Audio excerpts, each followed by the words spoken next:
बीच बीच की जो छुट्टियां मिली थी उसमें सेटअप था। गर्मियों की छुट्टियों में आ गए, बीच 85 अप्रॉक्स सोचा था मैंने कि आ जाएं तो ठीक है बट लर्निंग्स तो कर लेते हैं, लेकिन किस तरीके से उसे प्रेजेंट करना है कॉपी में, आंसर प्रेजेंटेशन स्किल्स मैटर करती हैं। Maths is all about practice. अगर मैथ्स एंड अकाउंट्स मतलब पूरी प्रैक्टिस, हमारे तो अकाउंट्स के क्वेश्चंस ही खत्म हो गए थे। मतलब हम लोग को तो पूरा साल भी नहीं मिला, अप्रोक्सीमेटली पूरा एग्रीगेट फॉर्म में देखे तो विल गेट नियर अबाउट 2.5 से 3 महीना फॉर द होल ईयर, जहां पे इनकी पूरी की पूरी प्रिपरेशन हुई थी। कॉमर्स में आई गॉट 100। हमें एवरीडे PYQs पहली बात मिलते थे। रात में तो सर अलग ही मेरा दिमाग खा जाता, क्योंकि मैं ट्यूशन से जाती पहले नहीं थी एंड फ़ोन पहले आ जाता था, 9 बजे ओके पढ़ने बैठो, ये blah blah shit. Day schooling से बोर्डिंग इज़ वेरी डिफरेंट, तो उस हिसाब से you have to manage all this stuff. Basically सबसे ज़्यादा कठिन सब्जेक्ट और सबसे ज़्यादा सरल सब्जेक्ट, दोनों में तुम जो कहते हैं डिफरेंसेस लाना चाहो तो क्या क्या है? तुम्हारे एक गाइडेंस का भी बहुत ज़्यादा इम्पैक्ट लगता है। इट्स अबाउट की टर्म्स। कुछ चीज़ें जैसे पता होना चाहिए कि इस टॉपिक के साथ ये वर्ड्स आने ही आने हैं।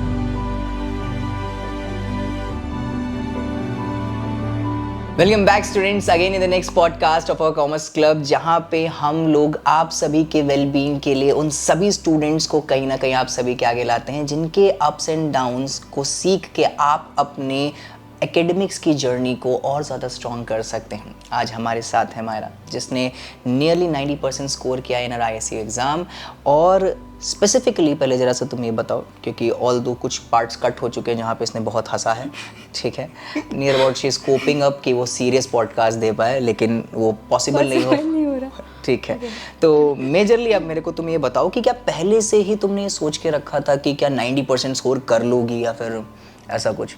नहीं, see first of all I would like to thank sir for calling me in a podcast and next 85 approx सोचा था मैंने कि आ जाएं तो ठीक है बट आ गए 90 आ गया। बट यू डिडंट एक्सपेक्टेड कि तुम्हारे 90% कहीं ना कहीं स्कोर हो जाएंगे, ठीक है।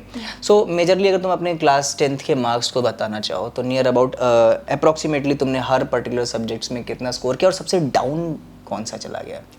ओके, कॉमर्स में आई गॉट 100। हाँ, she scored 100 out of 100 in commerce. तो बेसिकली अब इतना ज़्यादा कोप अप तो नहीं कर पा रही है पॉडकास्ट में, लेकिन yes she scored near about 100 out of 100 in commerce.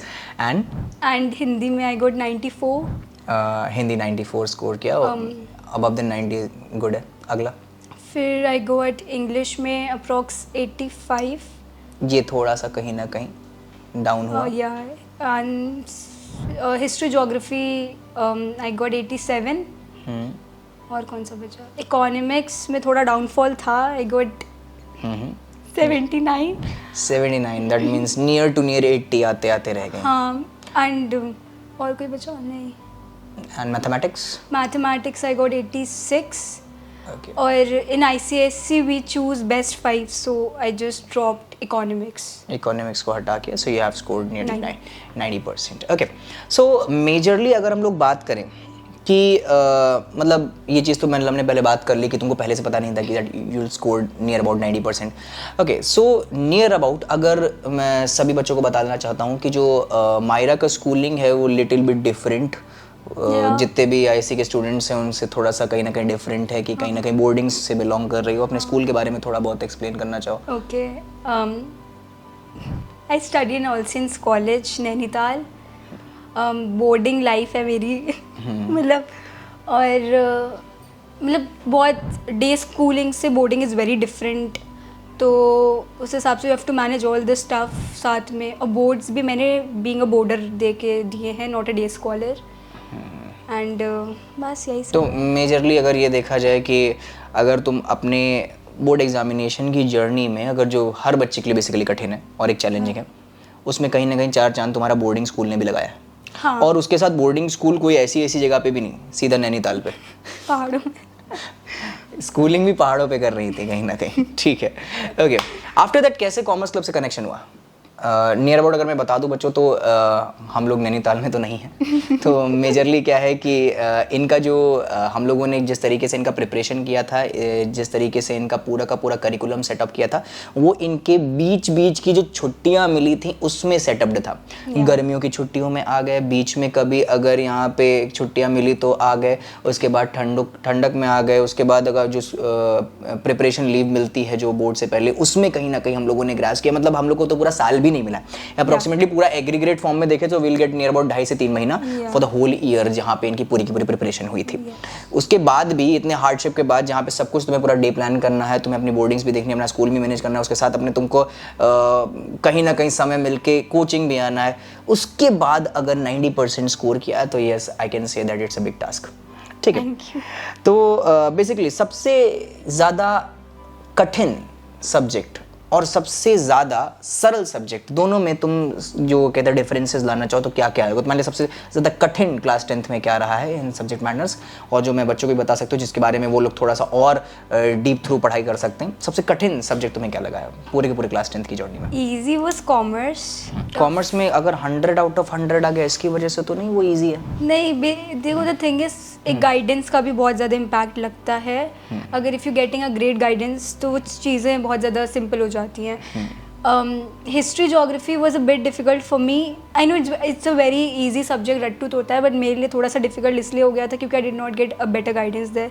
I have done, मतलब यहाँ पे सर से ही मैंने थोड़ा अप्रोच करवाया था जोग्राफी एंड ऑल के लिए, फिर थोड़ा समझ भी नहीं आया था तो I told him. So near about कहीं ना कहीं चीज़ें जो थी। सो अगर हम लोग क्रॉस चेक करें तो अगर मार्क्स के बिहाफ पे अगर डिवीजन दें तो सब्जेक्ट 2 सब्जेक्ट में कहीं ना कहीं थोड़ा सा डाउन स्कोरिंग है, that will be your economics and then English. Fine, English कैसे कम रह गया? For me, 85 is much in English क्योंकि usually people don't get marks in English and it totally depends where the copies are getting checked. South जा रही है, कहाँ जा रही है, चलो वो तो उनका मैटर है, बट द थिंग इज कि इंग्लिश ICSE की already is very difficult in compare to CBSE। तो challenging the CBSE students and ICSE का लेवल इंग्लिश में is very high, you don't get marks easily English में, और दोनों का average मिला के it's 85, so I don't think so it's less, but yeah but still कुछ बच्चे 95 भी लाए, हाँ लाने वाले। हाँ, then we can't say that कि बहुत ज़्यादा क्या कहते हैं अच्छा स्कोरिंग किया, लेकिन क्वाइट अ बिट तुम्हारे हिसाब से सेटिस्फैक्टरी है। ओके, तो मेजरली अगर सबसे सरल सब्जेक्ट जो तुम्हारे हिसाब से लगे तुम्हारे नंबर के हिसाब से अगर मैं देख के बताऊं तो that will be your commerce which you have scored 100 out of 100, then mathematics as well, I guess how much is scored? 86 and accountancy वो तो शायद it's combined with commerce. Okay, so commerce के साथ Hindi you get 94 you get। तो commerce and Hindi को थोड़ा side करते हैं, थोड़ा सा हम लोग बात करते हैं कॉमर्स के बारे में। सो 100 आउट ऑफ 100 क्या अप्रोच रही है कॉमर्स के लिए? क्या बच्चों को बताना चाहोगी कि 100 आउट ऑफ 100 स्कोर करने के लिए क्या बेनिफिटेड है उनके लिए? अगर उनको भी भाई 100 में 100 स्कोर करना है तो ऐसी क्या चीज़ें उनको रिपीट करनी चाहिए? मतलब क्या, अच्छे से पढ़ो, प्रेजेंटेशन अच्छे से करके आना कॉपी में, जो कि सर बहुत ही ज़्यादा घसीट पसीट के कराते हैं। I will tell you, if I share my experience with you, it's like कि 10 बार मेरी कॉपियाँ फटी हैं और 10 बार मेरी कॉपियाँ कटी भी हैं। तो इधर रेड पेन, नई कॉपियाँ आती थी और बस मार्क्स बन जाते थे। उसके बाद इट्स लाइक कि it totally depends on the presentation, कैसे करते हो आप लोग। और मेजरली यहाँ पे मैं पॉज लेना चाहूँगा, मेरी सॉरी, मेजरली यहाँ पे क्या होता है, बच्चे लर्निंग्स तो कर लेते हैं लेकिन किस तरीके से उसे प्रेजेंट करना है कॉपी में, आंसर प्रेजेंटेशन स्किल्स मैटर करती हैं। कुछ बच्चे क्या करते हैं, सिर्फ लर्निंग करके चले जाते हैं पेपर देने और उसके बाद अंततः क्या होता है कि वो वहाँ पे सेल्फली आंसर बनाना शुरू करते हैं। फिर वहाँ पे आंसर बनाने की प्रोसेस शुरू होती है, ये चीज़ हमको पहले से ही कंप्लीट करके रखनी पड़ती है। वो वहाँ पे प्रोसेस को शुरू करते हैं जिसकी वजह से अंततः क्या होता है कि जब लिखने बैठते हैं तो बेस्ट पॉसिबल आउटलाइन कभी निकल ही नहीं पाता। तो मेजरली ये चीज़ मैंने पहले ही क्योर अप करवा दी थी तुम्हारी, जहाँ पे कि हम लोग क्या करते हैं कि पहले जैसे ही बच्चा बैठता है इंस्टेंटली कभी भी लर्निंग को, मेजरली लर्निंग पे फोकस नहीं करवाते हैं, सीधी बात है आंसर प्रेजेंटेशन पे करवाते हैं। मैं इस चीज़ को बिल्कुल भी नहीं समझता, इवन इफ आगे के फ्यूचर के लिए भी कोई भी बच्चा अगर होगा, मैं कभी भी इस चीज़ को फोकस नहीं करता कि आपने लर्न कितना किया है या फिर आपके दिमाग में कितना अंडरस्टूड है। कोई भी आपका दिमाग नहीं पढ़ने वाला है, everybody is going to read your answer sheet, और वो आंसर शीट में जिस तरीके से रिप्रेजेंटेड है that will represent your knowledge, and that's what you get 900 out of 100 in your that is commerce. Okay, maths and accounts both are the majorly हमारे main stream के numerical. So maths और accounts में, हाँ accounts combine है majorly, तो how do you manage all those both two? Maths it's like कि पहले तो मैथ्स में एक बार मोरल डाउन हो, मतलब सबका ही यूजुअली ज़्यादातर मोरल डाउन हो जाता है कि नहीं इट्स नॉट हैपनिंग, अब नहीं हो सकता। बट ये है कि स्पिरिट रखो, हो जाएगा। मतलब बाय प्रैक्टिस एंड हाँ, by maths is all about practice. अगर मैथ्स एंड अकाउंट्स आर मतलब पूरी प्रैक्टिस। हमारे तो अकाउंट्स के क्वेश्चंस ही ख़त्म हो गए थे। ओसवाल, अरिहंत, पता नहीं कौन कौन से, और सैम्पल, कॉम्पिटेंसी, मेजरली क्वेश्चंस काफी, और नेट से भी सब निकाल के सब लगा डाले, तो वो ख़त्म ही हो गए थे। मतलब मेजरली काफ़ी ज़्यादा प्रैक्टिस कर ली थी। तो भाई मैथमेटिक्स के लिए एक सिंपल सी चीज़ बताना चाहूँगा, गधा पहलवान है। यहाँ पे जितनी प्रैक्टिस करेंगे उतना ज़्यादा निखर के आएगी ये चीज़। एंड आई होप मैथमेटिक्स में जो बच्चे भी प्रिपेयर कर रहे हैं for the better results, you have to think that कि आपको हर एक नंबर ऑफ क्वेश्चंस पे ज़्यादा फोकस रखना है इन टर्म्स ऑफ, हाँ लॉजिक है अपनी जगह पे, कंसेप्ट्स अपनी जगह पे हैं, लेकिन you have to score better, तो आपको उतना ही मेहनत भी उसके साथ करनी पड़ेगी, ठीक है।